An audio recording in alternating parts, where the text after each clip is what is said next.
$9.4 billion worth of spending cuts will face a House vote today to officially put them into law. Here to preview the vote is Florida Congressman Mike Haridopolos. Congressman, good morning to you. Thank you for joining us. So this is important because these are the first DOGE cuts that could be codified into law. So give us some specifics here on what could be on the chopping block.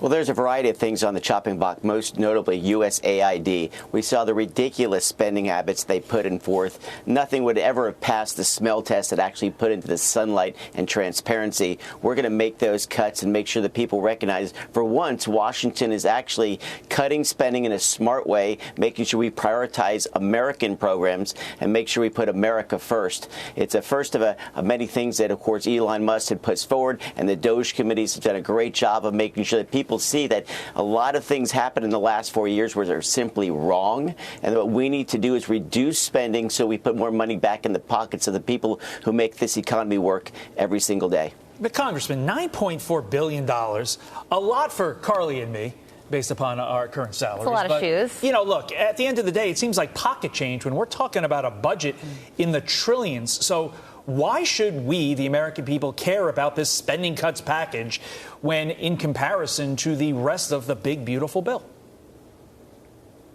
Well, I think it's just a start. I think you guys are correct. I think, when my home state of Florida, we have a balanced budget, and that's the way we operate. But in this case, we need to prove a starting point, and that's what Elon Musk provided for us with the leadership of President Trump. He said we're going to put all this government spending out in the sunshine. This is the first of many steps we're going to take. And as you know, in the big, beautiful bill, we're going to cut over $1.5 trillion in spending. That's the most important thing. Send a strong message to the markets that, for once, Washington is watching how they're spending the money, and we're also to give the American public the dollars back through cuts on tips over time. Those tax cuts are important because those are the people hardest hit the last 4 years with higher rent prices, food prices, and gas prices. We want to help people out and get this economy rolling once again. If we do that, we all win. Yeah, and it sounds like money is a part of this, but also there are cultural and political implications with this potential spending cut as well. All right, we want to talk to you about the latest on the big, beautiful bill because the Senate is negotiating their portion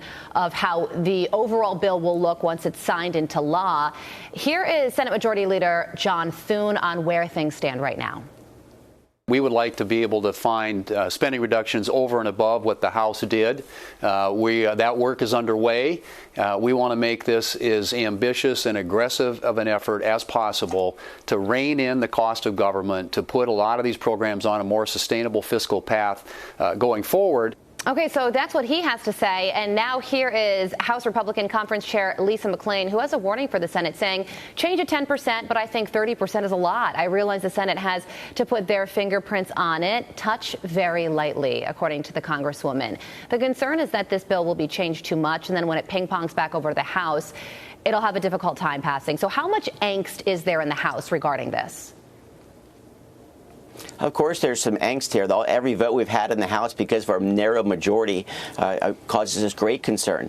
Remember, this is a compromise package. Politics is the art of the possible. And what we're trying to do is to prove the American public that Republicans can lead. They gave us an incredible opportunity with the trifecta. That's why I'm supporting the spending cuts and making sure we also have tax cuts and keep the promises we made last fall. Isn't it refreshing to have a president and a Congress actually backing up their campaign promises? That's what we need to do. And when the Senate talks about making cuts, which is not historically the case, I think that's very positive for the American public. They see the Republicans are working together. I hope that's just, let's just say, modest changes, because what we don't want, as you put it perfectly, is a ping pong game. That doesn't help. We need stability in the markets. July 4th, 3 weeks away. Congressman, thank you so much. I'm Steve Doocy. I'm Brian Kilmeade. And I'm Ainsley Earhart. And click here to subscribe to the Fox News YouTube page to catch our hottest interviews and most compelling analysis.